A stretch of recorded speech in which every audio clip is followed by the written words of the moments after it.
Bismillahirrahmanirrahim. Assalamualaikum warahmatullahi wabarakatuh.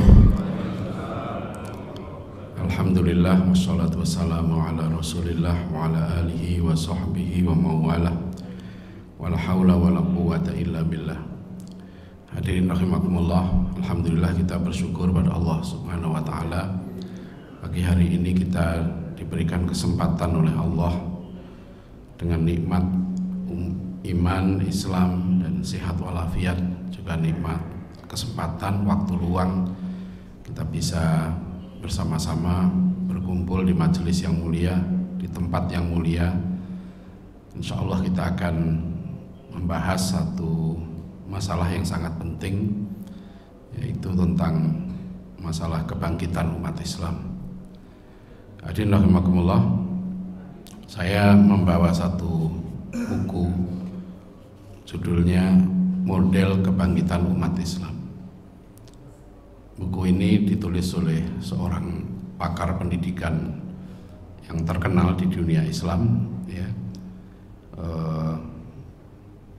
Seorang kelahiran Yordan, ya. Namanya Dr. Majid Ihsan Al-Gilani. Beliau wafat tahun 2015. Buku ini buku yang sebetulnya sangat terkenal, ya, di dunia Islam. Ini buku diterjemahkan oleh Ustadz Asep Sobari, LC. Beliau mahasiswa dulu di Universitas Islam Madinah, dan dalam pengantar ini beliau mengatakan buku ini direkomendasi oleh guru besarnya di bidang sejarah di Universitas Islam Madinah untuk betul-betul dibaca oleh para mahasiswa, karena buku ini berisi tentang tinjauan sejarah, ya, dan pemikiran tentang kebangkitan. Dr. Majid Ihsan Al-Gilani ini menulis beberapa buku tentang pendidikan, ya, kitab, ya, salah yang terkenal itu disertasinya tentang pemikiran pendidikannya Syekhul Islam Ibnu Taimiyah. Asli judul buku ini, ya, terjemahannya Model Kebangkitan Umat Islam, tapi aslinya judulnya Hakadza Dhahara Jilu Salahuddin, ya, wa hakadza Adat Al-Quds. Bisa di-download di internet buku ini. Ada apa namanya? Karena buku ini udah lama diterjemahkan di Malaysia tahun 90-an. Di Indonesia juga 2 kali diterjemahkan. Jadi judul aslinya itu Hakadza Dhahara Jilu Salahuddin, ya, demikianlah lahirnya generasi Salahuddin. Wa hakadza Adat Al-Quds, dan demikianlah kembalinya kota Yerusalem, Al-Quds. Jadi judul ini sebenarnya menggambarkan bahwa kota Yerusalem itu pernah, ya, lepas dari umat Islam, pernah dijajah oleh bangsa Eropa selama 88 tahun.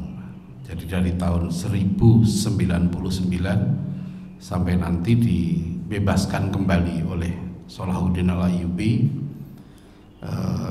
tahun 1187.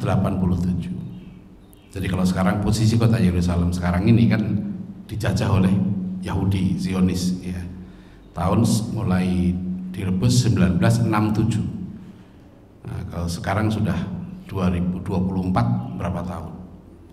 Jadi kota Yerusalem ini pertama kali dibuka oleh umat Islam, ya, itu hanya 4 tahun setelah Rasulullah wafat. Ya, setelah Rasulullah wafat tahun 632 Masehi. 4 tahun kemudian umat Islam itu sudah menaklukkan Romawi. Karena waktu itu Yerusalem di bawah Romawi, bangsa Eropa juga, ya. 636 Masehi, ya, 636 Masehi. Dan umat Islam waktu itu di bawah pemerintahan Umar bin Khattab radhiyallahu anhu, ya. Nah, umat Islam jadi mimpin Yerusalem, gitu, ya, memerintah Yerusalem, Palestina, Syam ini itu sampai 1099. Itu berapa tahun tuh? 636 sampai 1099. Taruhlah 1100, ya. 1100 dengan 6 saja sudah hampir 500 tahun, ya. ya. Jadi kira-kira 500 tahun.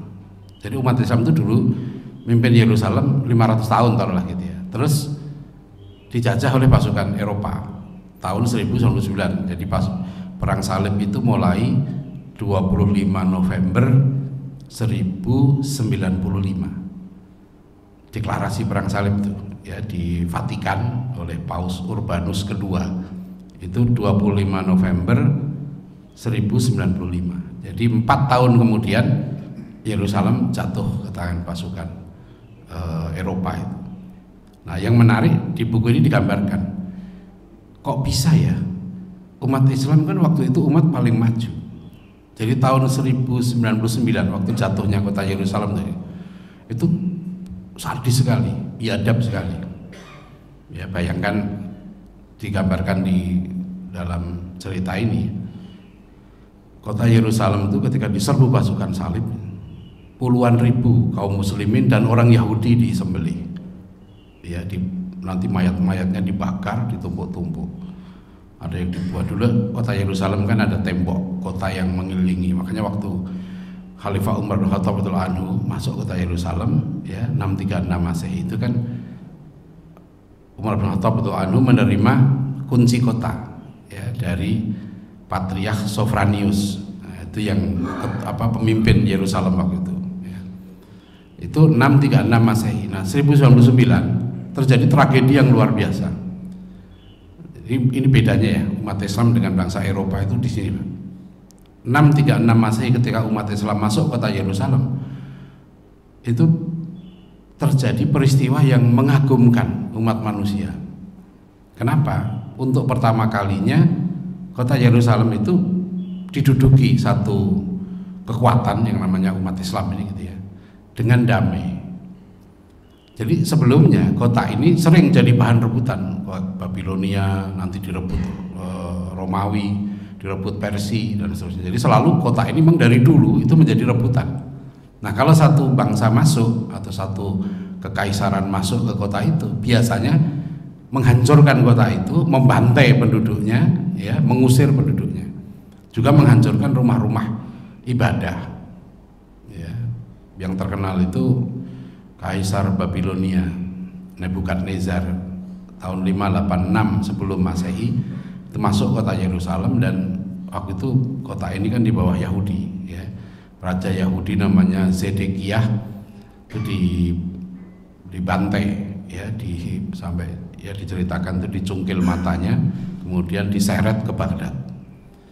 Trauma, orang Yahudi nanti trauma dengan peristiwa dari Kaisar Babilonia Irak ini.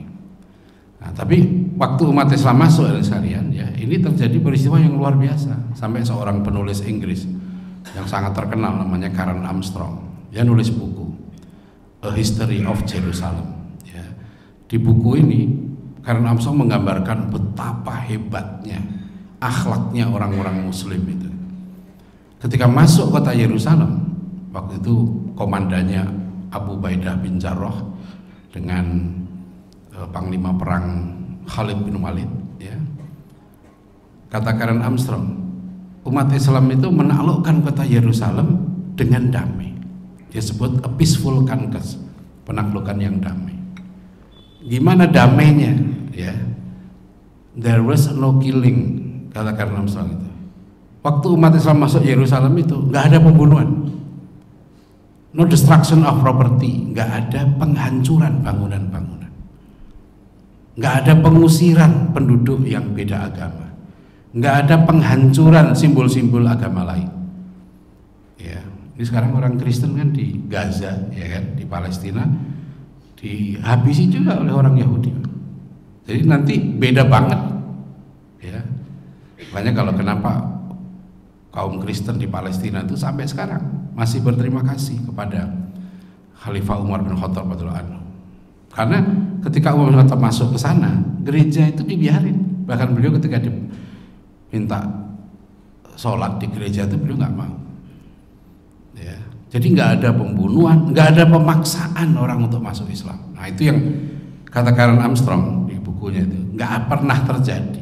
Nah, nanti beda banget ketika pasukan salib ya pasukan Eropa ini tahun 1099 masuk kota Yerusalem, yang dilakukan pembantaian sampai ada satu, karena saya tulis satu buku ya, tinjauan historis konflik Yahudi Kristen Islam, itu ada catatan dari pasukan salib.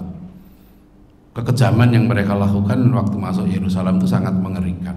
Sampai di Masjid Aqsa itu ada genangan darah setinggi mata kaki. Saking banyak orang yang dibantai dalam masjid itu, termasuk nanti wanita, anak-anak.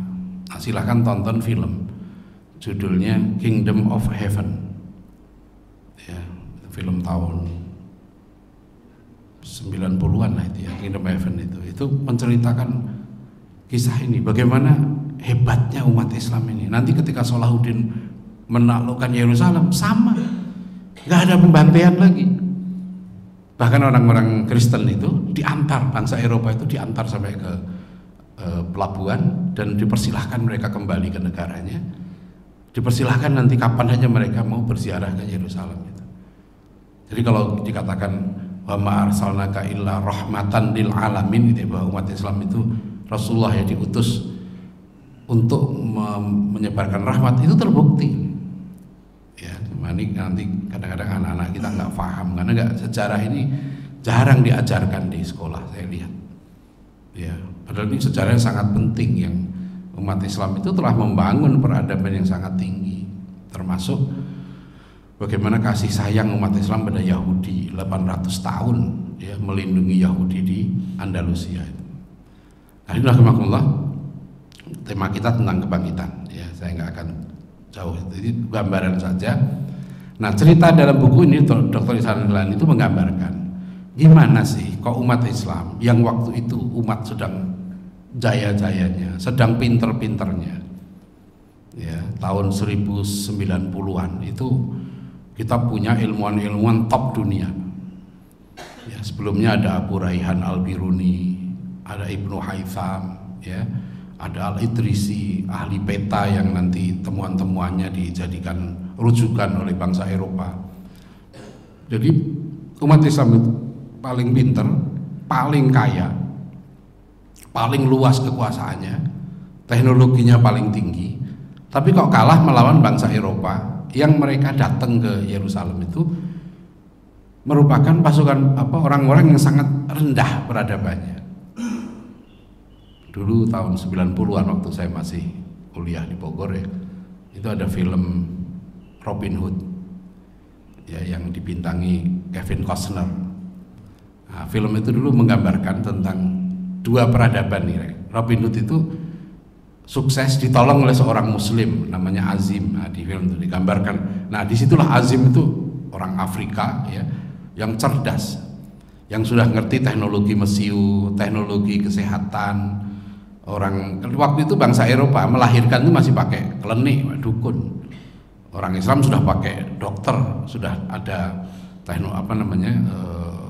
kemajuan semacam antiseptik gitu ya, melahirkan itu umat Islam sudah punya, udah ngerti teknologi mesiu di situ.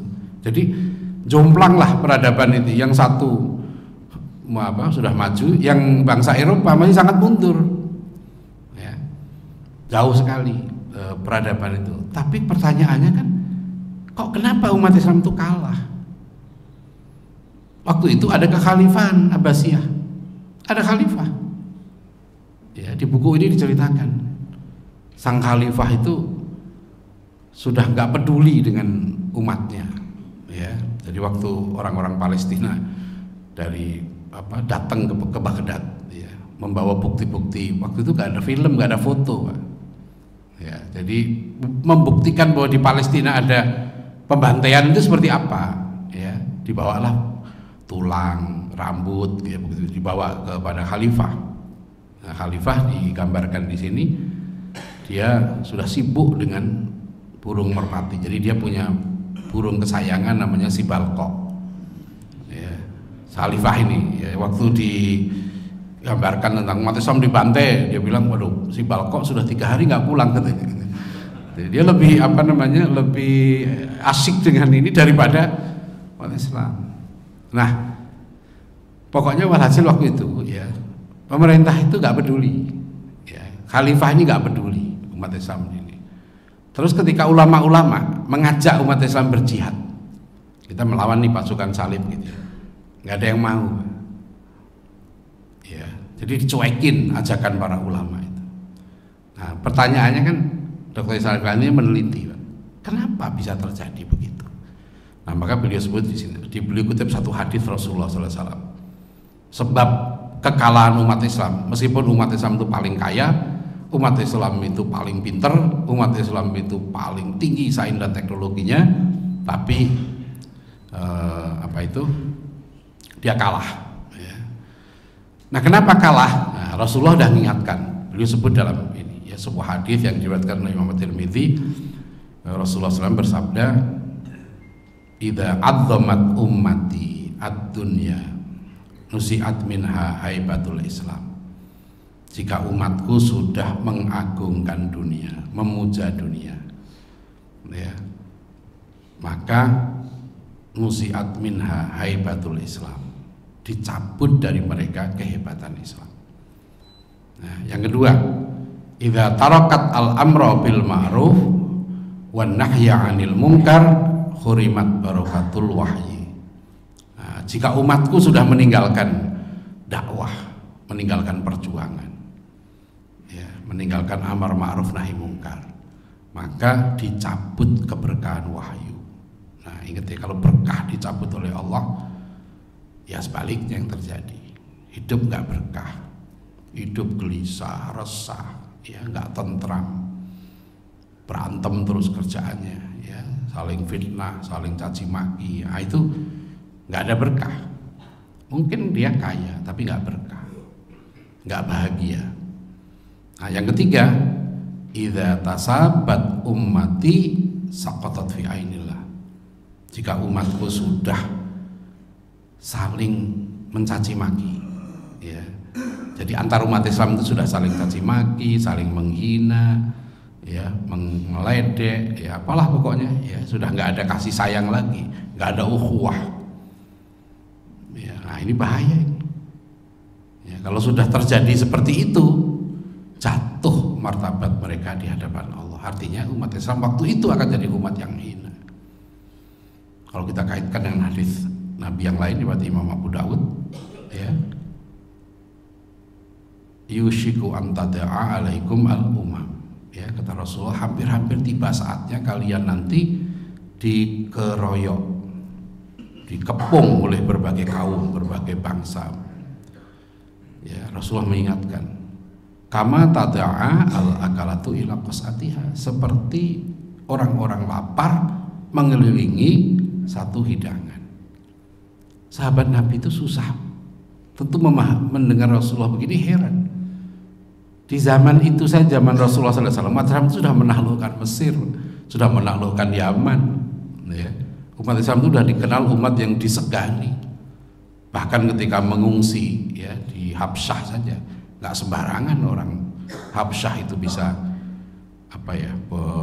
menghina umat Islam. Kita lihat dialog antara Ja'far bin Abi Thalib dengan pemuka-pemuka Nasrani, pejabat-pejabatnya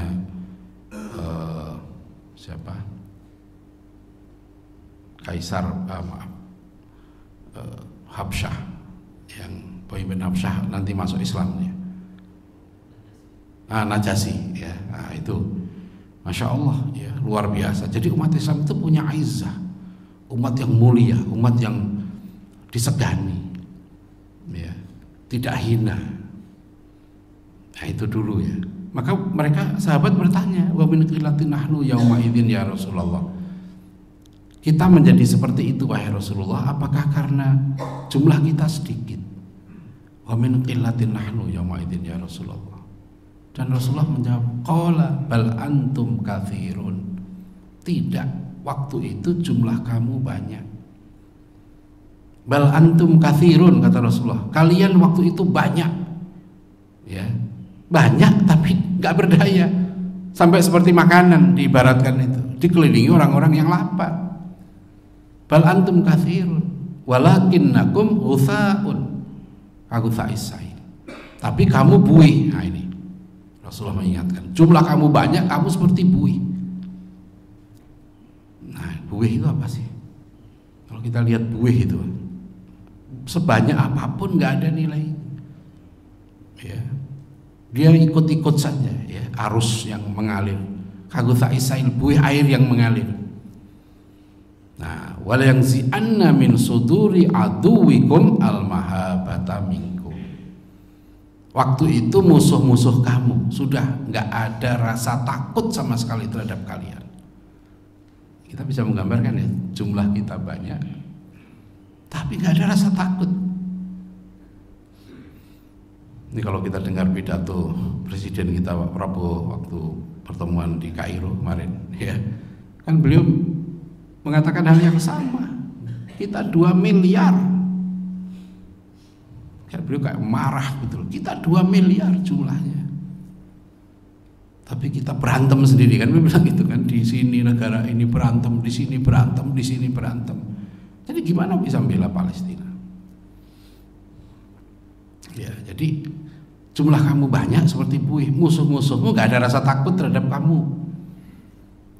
Nah, kemudian wala yakdzifanna fi qulubikum al-wahn. Dalam dirimu sudah tertanam penyakit al-wahn. Wa mal wahnu ya Rasulullah, apa itu al-wahnu wahai Rasulullah? Hubbud dunya wa karahiyatul maut. Kata Rasulullah, al-wahnu itu adalah penyakit cinta dunia dan takut mati. Wah, ini saya kalau baca ini ngeri. Ini masih nggak ya kita ini, masing-masing kita ya, orientasinya dunia, takut mati, mementingkan dunia, nggak peduli dengan dakwah, orientasinya hidup dunia, ya, yang apalagi perjuangan sudah nggak terpikir. Dan ini sangat serius. Peristiwa ini ya, nanti peristiwa Yerusalem ini tahun 1999 terulang lagi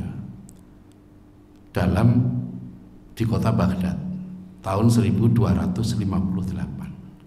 Waktu itu sama, umat Islam juga sedang puncak-puncak tingginya, ya, kekayaannya, masih dalam kekhalifahan Abbasiyah waktu itu, tapi kalah.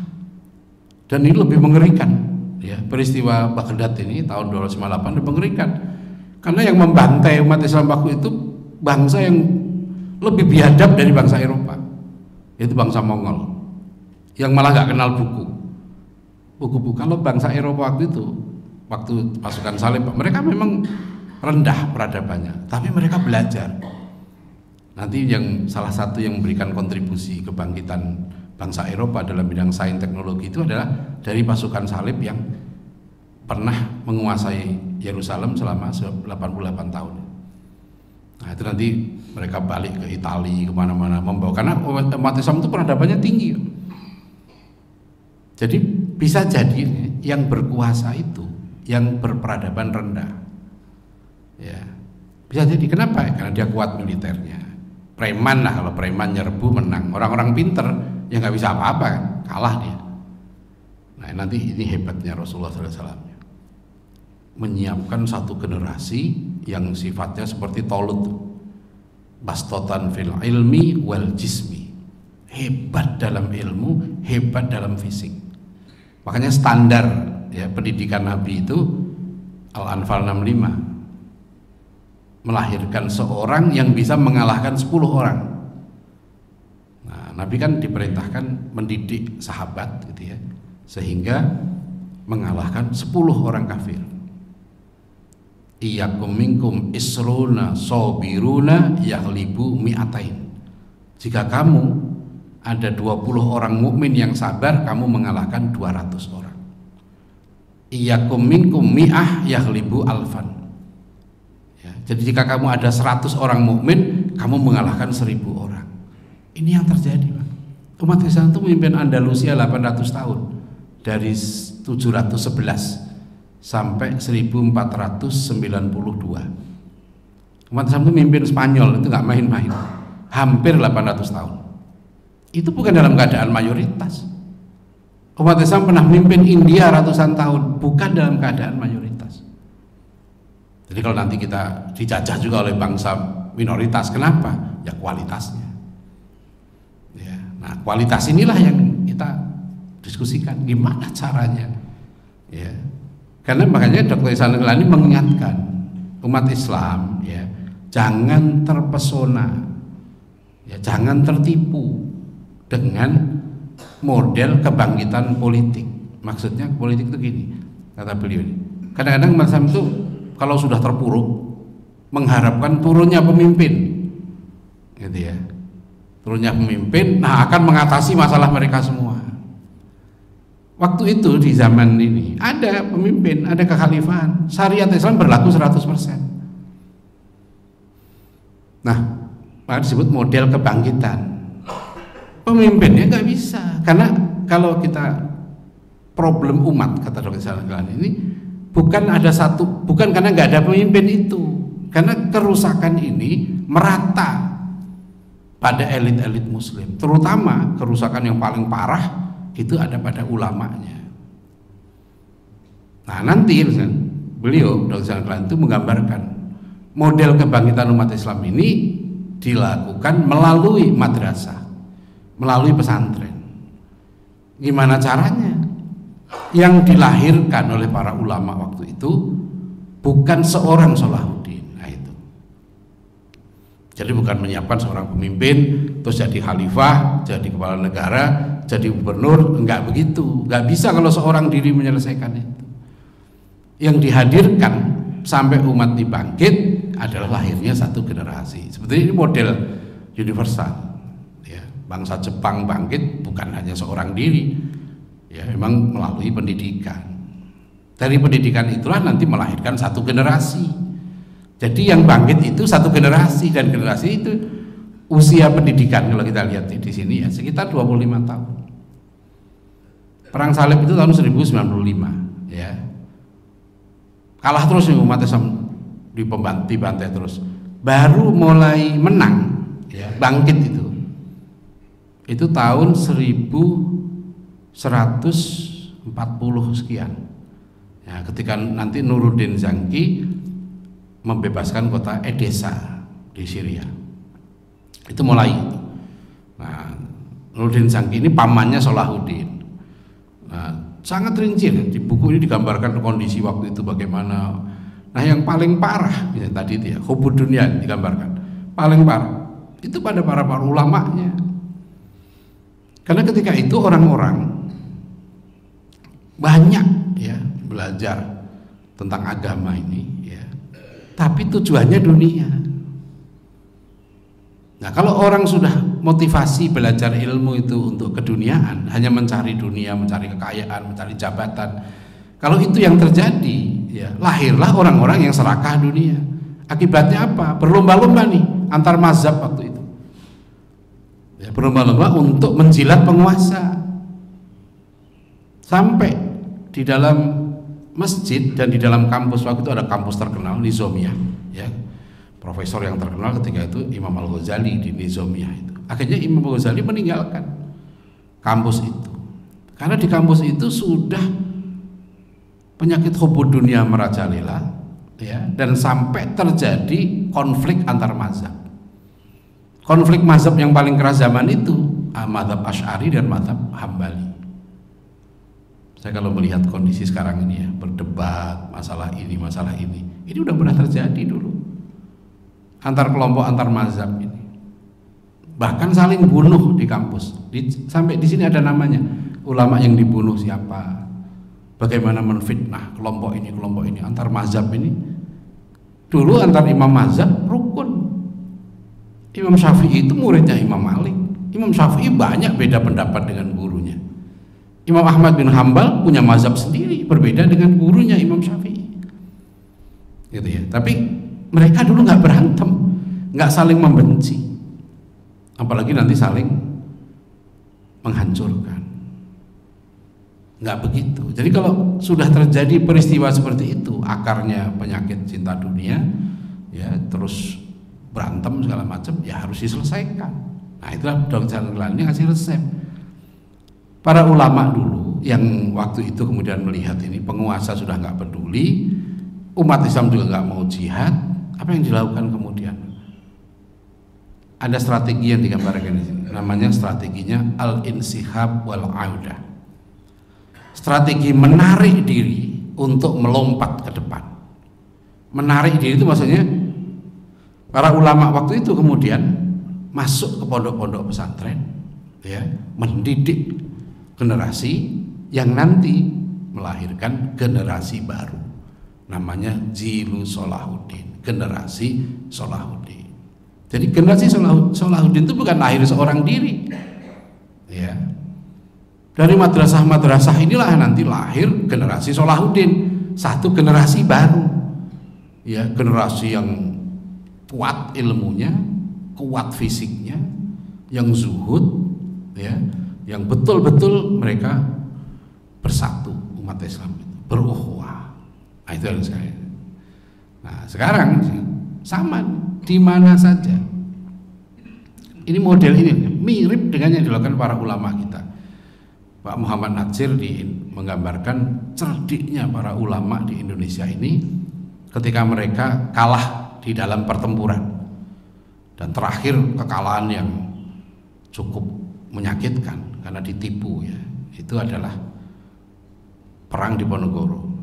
Perang di Ponorogo ini total, para ulama, para kiai di Jawa ini total. Makanya perang di Ponorogo itu disebut perang terbesar dalam perjuangan merebut kemerdekaan, mengusir penjajah. Rakyat Jawa yang meninggal dalam perang di Ponorogo 5 tahun itu 200.000. Tentara Belanda yang mati itu 15.000. Nah, yang ironi, ya, setengah dari 15.000 tentara Belanda itu adalah orang Indonesia. Nah, itu yang ironi itu. Jadi yang berat bagi Pangeran Diponegoro itu harus perang melawan saudaranya sendiri, Muslim, dan Pangeran Diponegoro itu memerintahkan prajurit meskipun dia musuh tetap disolatkan, ya, dikubur secara Islam. Ini akhlaknya sangat mulia, ya, Pangeran Diponegoro.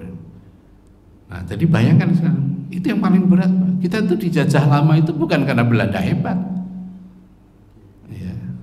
Nah, sekarang ini masalahnya ada orang yang mulai, ada yang iseng sebetulnya, ya, ngapain sih kita merdeka? Sebelum kita merdeka dulu kita udah masuk Piala Dunia. Kita tahun 39 masuk putaran Piala Dunia loh, sepak bola kita itu. Sekarang kita, ya, terpaksa harus naturalisasi. Iya kan? Sekarang kita bangga keturunan kita, itu kan? Dan yang salah siapa sebenarnya? Bukan kemudian kita merdeka ini salah. Gitu. Kalau ukurannya maju itu, sukses itu adalah masuk Piala Dunia, kita udah pernah dulu. Waktu kita belum merdeka justru. Apa kita mau balik lagi? Belanda kita undang ke sini, ya. Nah, ini yang harus kita introspeksi. Dulu kita nggak minder. Yang datang ke Surabaya tahun 45, ya, itu bukan pasukan kaleng-kaleng, itu pasukan terbaik di dunia, pemenang Perang Dunia Kedua. Pasukan Belanda dan sekutu yang datang ke negeri kita. Malah sejarawan, siapa itu, dia ada di YouTube dengan Fadlizon yang diwawancara, dia mengatakan tentara Belanda yang kesini waktu itu mau merebut kembali Indonesia ini, ya, India Belanda mereka sebut kan, itu jumlahnya 200.000. Tentara kita cuma 100.000, dipimpin seorang jenderal yang sakit, ditandu, Panglima Sudirman. Kalau sekalian lihat tuh, film Sudirman, itu kan Belanda bilang komandannya itu, tinggal satu yang belum tertangkap, kan Bung Karno, Bung Hatta, semua menteri-menteri udah ditangkepin, ya kan? Tinggal satu kan yang belum tertangkap, siapa? Sudirman. Kalau Sudirman tertangkap, tamat sudah ini Indonesia, gitu loh. Tapi kan kita pinter, diplomasi ke di India, udah dikirim. Itu kakeknya Anies Baswedan tuh, ya, AR Baswedan, Profesor Rashidi ke Mesir, Palestina. Jadi kenapa kita sangat serius membela Palestina? Tokoh-tokoh Palestina dulu, mufti Palestina itu Amin Al-Husaini itu, beliaulah yang menggerakkan dukungan terhadap kemerdekaan Indonesia itu, agar kita diakui. Masalah kita ini kalau kita merdeka nggak diakui, nggak bisa kayak Palestina sekarang. Palestina kan sudah deklarasi kemerdekaan, tapi nggak diakui oleh dunia. Nah, Indonesia itu dulu diperjuangkan pengakuannya oleh banyak saudara-saudara kita di Palestina, ya, di Timur Tengah itu. Nanti Raja Saudi, ya, Abdul Aziz, siapa itu, bukan saya, Ibnu Saud, ya, itu juga mengakui kemerdekaan Indonesia. Jadi kita dulu didukung saudara-saudara kita di sana. Yang mau cerita itu Panglima Sudirman itu kan seorang guru Muhammadiyah. Kapan Panglima Sudirman itu? Ya, pidato ini Pak Prabowo ini pidatonya menarik Pak, kalau kita ikuti. Jadi saya dulu wartawan, saya di istana, ya. Jadi saya berapa kali dulu, ya, waktu Pak Prabowo masih Danjen Kopassus, Pangkostrat, kalau pidato ya kayak begini. Ya, waktu kemarin di Kupang itu acara Milad Muhammadiyah 100 berapa tahun sekarang? Muhammadiyah 1912, ya 112 tahun, ya 112 tahun. Itu kan Pak cerita tentang kehebatan pendidikan Turki Utsmani mendidik tentaranya. Belum kopi, ya, baca sejarah. Nah itu ada kisah di situ. Jadi saya kembali ke situ. Jadi beliau cerita waktu tentang Panglima Sudirman. Gimana Panglima Sudirman ini seorang guru Muhammadiyah, ya, kok teori-teori perangnya itu nggak kalah hebat dengan para jenderal-jenderal di dunia. Beliau ditandu dan dikepung sekian banyak pasukan Belanda plus pengkhianatnya. Nah itu yang luar biasa itu. Di film itu kan akhirnya Sudirman terkepung, sudah nggak bisa lari. Padahal kalau beliau tertangkap sudah selesai Indonesia itu, tamat kemerdekaannya itu. Ya, nggak bisa. Itu di film itu Sudirman sudah dikepung, ya, keliling. Apa yang Pak Dirman lakukan ketika dikepung? Ganti baju, zikir, pakai belangkon, pakai ini zikir, la ilaha illallah terus gitu. Pasukan Belanda itu bingung. Mana Sudirman ini katanya? Dia gak, waktu itu kan nggak ada foto masalahnya. Ya kalau sekarang gampang, ya kan. Kenapa sekarang orang dunia ini ngamuk ngutuk Israel itu karena sekarang setiap saat kita bisa baca berita. Waktu itu mana Sudirman? Nggak bisa. Ketika pengkhianat yang nunjuk Sudirman itu, Belanda nggak percaya. Yang pengkhianat itu yang dibunuh. Siapa yang menyelamatkan kemerdekaan kita? Allah. Kalau lihat dari situ udah tamat sebenarnya, ya. Nah ini sekarang ringkasnya nanti kalau gimana kita, ya, mengambil hikmah dari berbagai peristiwa dunia ini yang digambarkan Dr. Sarkali. Jadi umat itu ringkasnya harus bangkit lewat pendidikan. Pendidikan kita harus melahirkan satu generasi baru. Ya, saya menyebut biasanya ada 3 generasi contoh hebat. 1 generasi sahabat Nabi, 2 generasi Salahuddin yang dengan model pendidikan yang sama, 3 adalah generasi Muhammad Al-Fatih. Muhammad Al-Fatih itu menaklukkan Konstantinopel. Jangan lihat Muhammad Al-Fatih saja, lihat siapa gurunya itu. Ya, Muhammad Al-Fatih nggak terfikir semula, nggak optimis bahwa gimana bisa menaklukkan Konstantinia. Ini sudah ratusan tahun umat Islam itu berusaha merebut Konstantinopel, itu gagal terus. Ratusan tahun sudah dicoba sejak zaman sahabat Nabi. Bahkan ada sahabat Rasulullah yang Abu Ayyub Al-Ansori yang kuburannya dekat dengan tembok Konstantinia itu. Nah itulah strategi Al-Fatih, dan yang mendorong Al-Fatih memberi semangat terus itu gurunya, ya, Syekh Samsuddin itu. Nah makanya model ini juga yang nanti diterapkan para ulama kita di negeri kita. Setelah mereka kalah dari Belanda di perang di Ponorogo itu, para ulama kita kemana?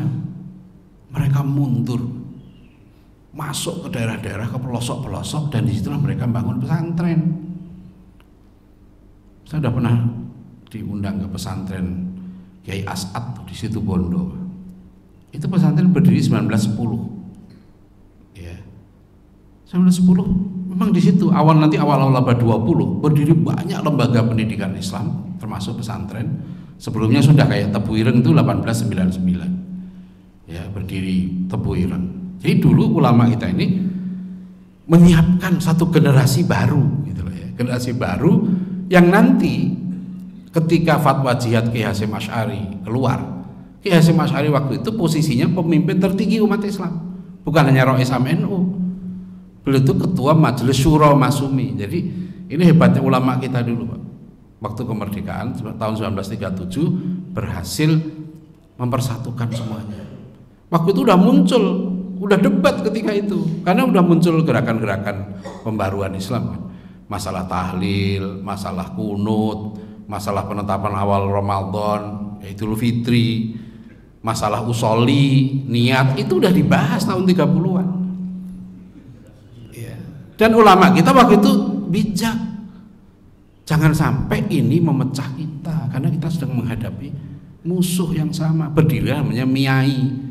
Sekitar 21 ormas Islam bergabung, NU, Muhammadiyah, Al-Irsyad, itu berdiri 1937. MIAI. Jepang datang 42 berganti menjadi Masyumi. Itu lihat tujuannya mempersatukan potensi umat Islam.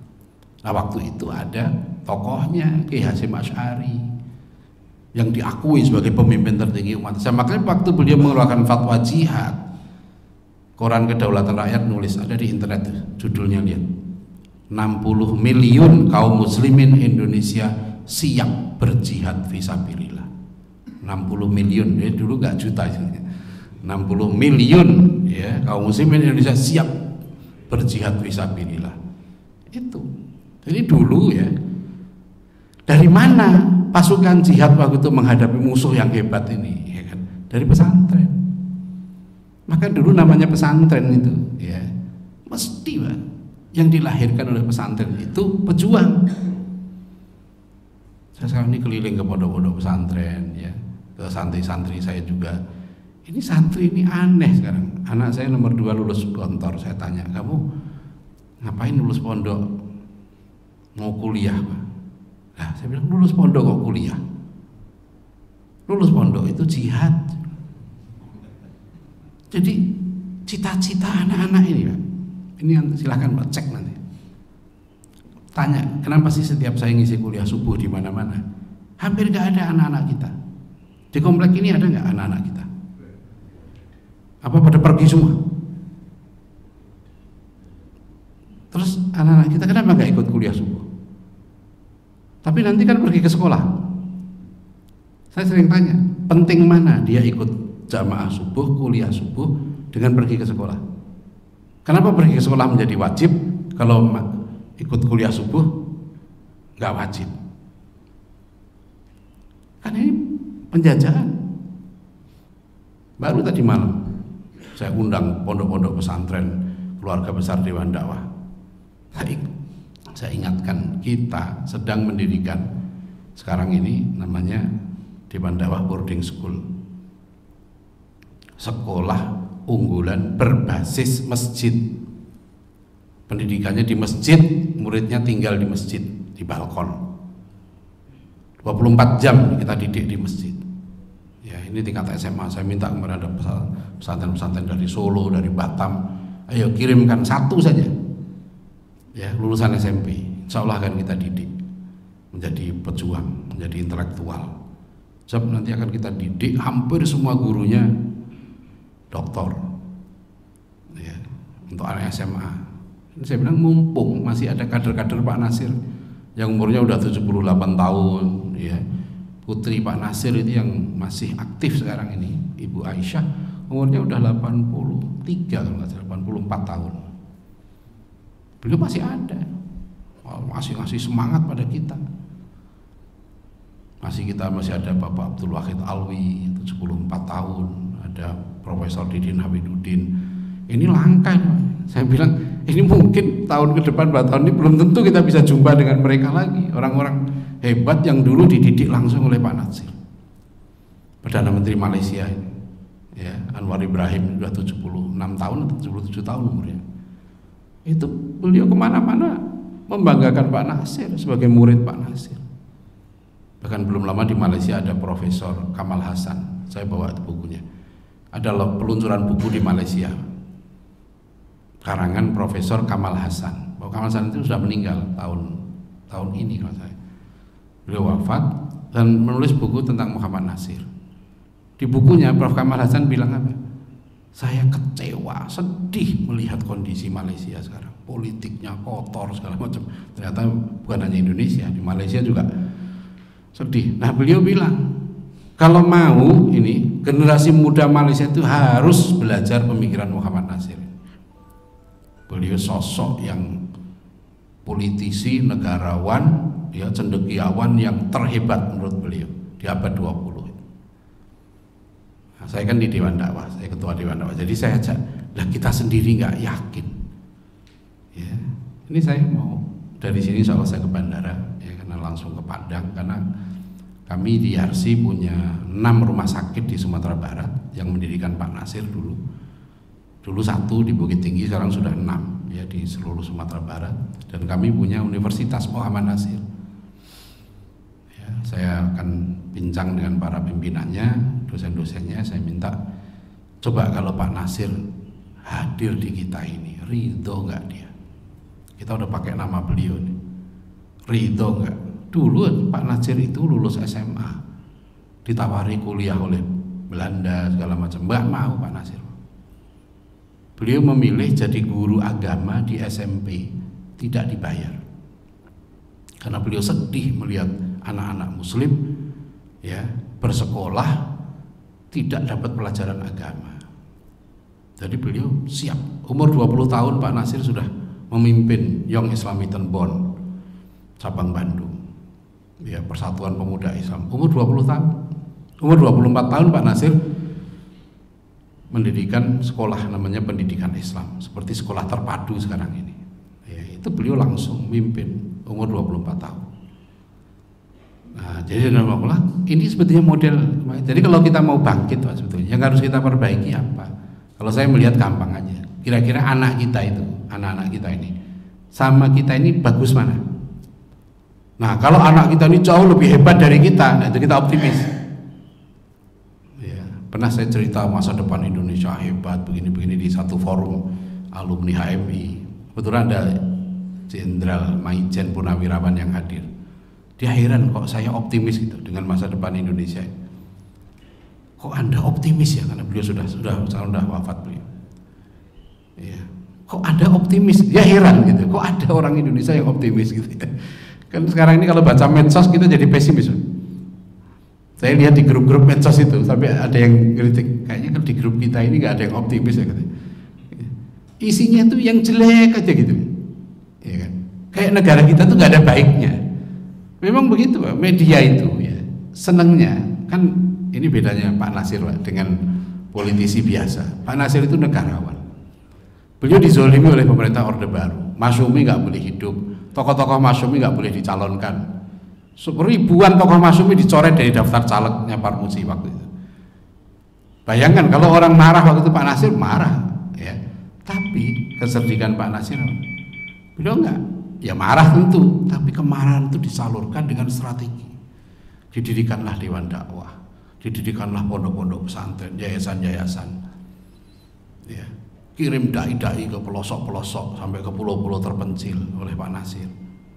Jadi beliau punya strategi yang hebat. Ya.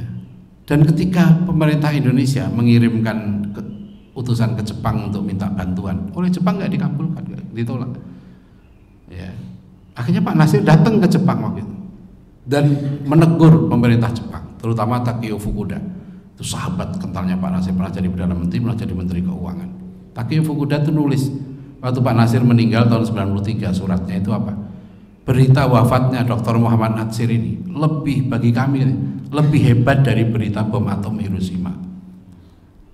Ya, jadi Jepang nurut sama Pak Nasir itu, akhirnya dibukalah keran investasi ke Indonesia bantuan. Itu dari tahun 67 Pak. Jadi Pak Nasir itu gini, oke lah hubungan dia dengan pemerintah nggak baik, tapi dia pikir rakyat. Program pemerintah ini harus dibantu karena untuk rakyat. Nah itu kan beda cara berpikirnya, itu negarawan. Dia sendiri dianiaya, teraniaya, tapi dia mikir rakyat. Kalau nggak mau begitu, biar dong rakyat susah. Sekarang kan sering begitu. Ada jembatan runtuh karena dia nggak suka pemerintah, terus tuh jembatan runtuh. Ada lagi yang suka nyebarkan berita nggak bener tuh. Tuh Indonesia itu gara-gara Mulyono apa namanya, ditanya anak SMA matematik itu kan ini kali sekian gitu kan itu, terus ya itu kan kasus, terus katakan ini pendidikan kita mundur. Saya bilang di mana Anda bilang pendidikan mundur dari satu kasus itu? Kan nggak boleh, kita tuh harus adil ya dalam ini. Kalau kita nggak suka, jangan karena kebencian kita menyebabkan kita berlaku tidak adil. Kalau kita mengkritik wajib hukumnya. Terus disebarkan lagi IQ orang Indonesia 78. Saya suka marah kalau terima di berbagai grup WA itu. Ustadz suka nyebarin ini juga. Tuh lihat IQ kita paling rendah. Dari mana? Gimana nelitinya bahwa IQ kita itu 78? Enak aja, kita 280 juta. Ada yang IQ-nya 50 ada mungkin ya. Tapi gimana cara ngukurnya? Kapan dia riset orang ini? Surveinya gimana? Samplingnya gimana? Tapi karena kita udah kadung nggak suka dan sudah merasa rendah diri. Ini guru-guru di pesantren-pesantren saya tanya, mana negara yang pendidikannya paling maju di dunia? Hampir banyak sekali yang jawab itu ya. Finlandia lah, Amerika lah, ada yang jawab Singapura segala macam. Nggak ada yang jawab Indonesia. Coba adin sekarang, negara yang paling maju pendidikannya mana? Ada nggak terfikir Bekasi? Saya bilang gimana kita itu orang Indonesia nggak bangga dengan Indonesia? Kita ini punya 41.000 pondok pesantren sekarang. Yang terdaftar pesantren di Kemenak itu sekarang itu 41.000. Ini terbesar lembaga pendidikannya di dunia ini Indonesia. Nah itu jadi yang bagus itu apa, yang maju itu apa? Nah ini yang jadi masalah. Kita udah dicekoki pemahaman bahwa kita ini rendah. Betul, kita ada kelemahan. Saya 2 tahun tinggal di Malaysia waktu ngambil doktor. Ya. Saya tinggal di Kuala Lumpur. Kalau sekarang orang bilang pendidikan di Malaysia lebih bagus dari Indonesia, saya bilang enggak. Ada yang mereka lebih bagus, ada yang kita lebih bagus. Enggak semuanya Malaysia itu unggul dari kita, gitu loh. Tapi kalau ukurannya apa? PISA, matematika, sains, literasi, iya itu betul. Berapa samplingnya? Masa Singapura berapa penduduknya? 6 juta atau berapa? Dibandingkan Indonesia yang 280 juta. Terus dibilang Singapura maju. Singapura itu bandingannya Depok. Jadi jangan Singapura dibandingkan dengan Indonesia, nggak adil dong surveinya gitu. Cina aja nggak mau disurvei kayak begitu, dia hanya mau Shanghai aja yang disurvei. Jadi kita kadang-kadang ini pejabat kita, saya kan sering ngumpul dengan para profesor pendidikan gitu. Semua cara pandangnya nggak yakin. Nah itu masalah kita, Pak.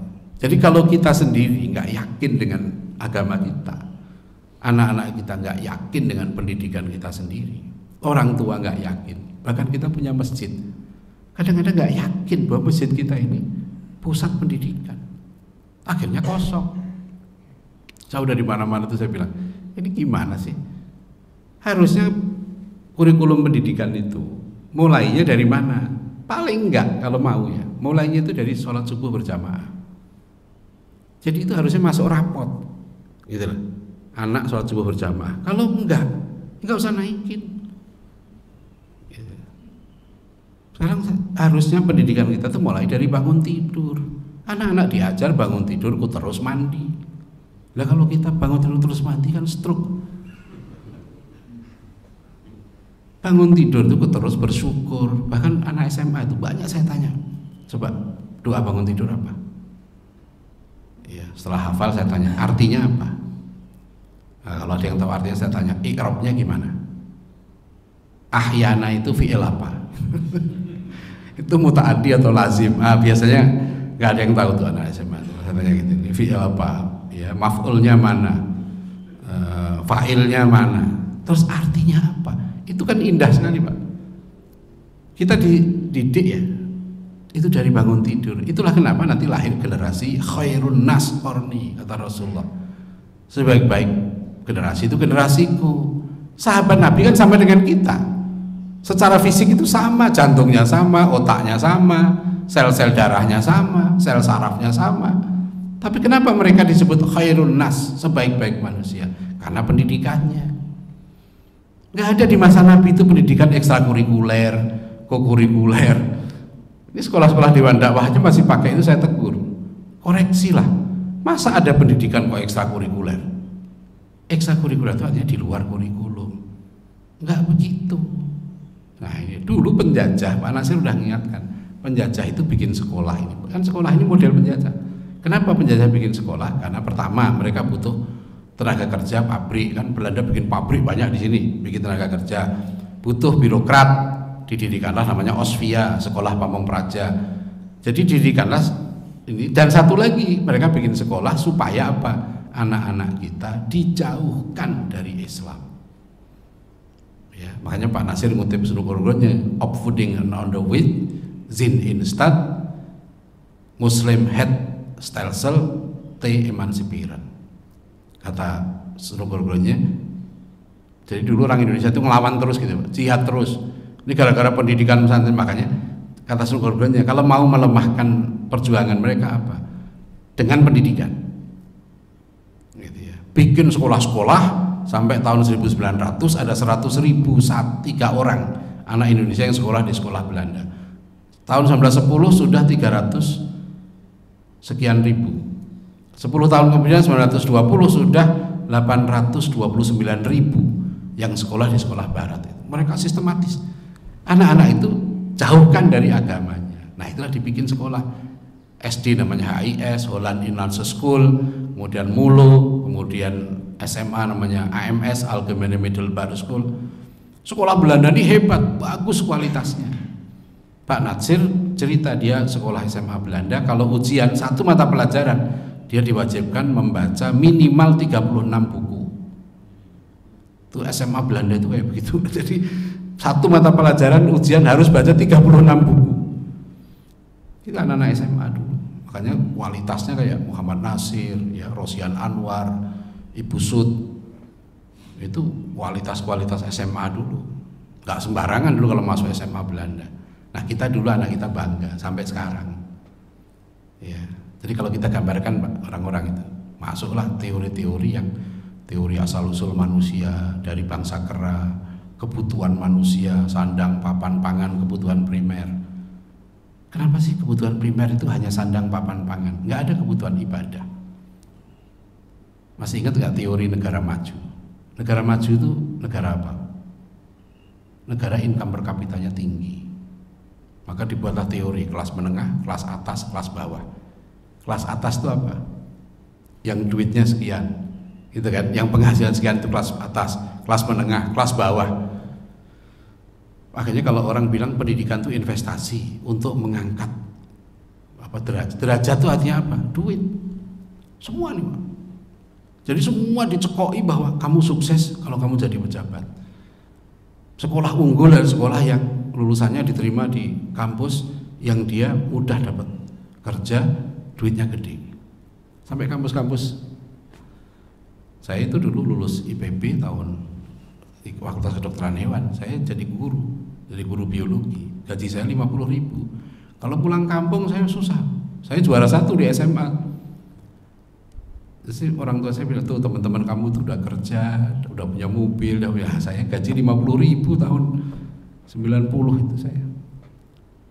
Tapi dengan itu, dengan saya jadi guru itu saya bisa berdakwah, saya bisa ngaji, saya bisa melanjutkan pendidikan.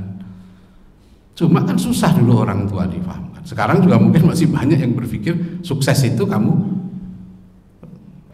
Saya anak 7, mulai 1, 2, 3, 4 PTN. Mulai anak saya nomor 5, saya didik jadi dai. Kuliah Sekolah Tinggi Ilmu Dakwah Muhammad Natsir.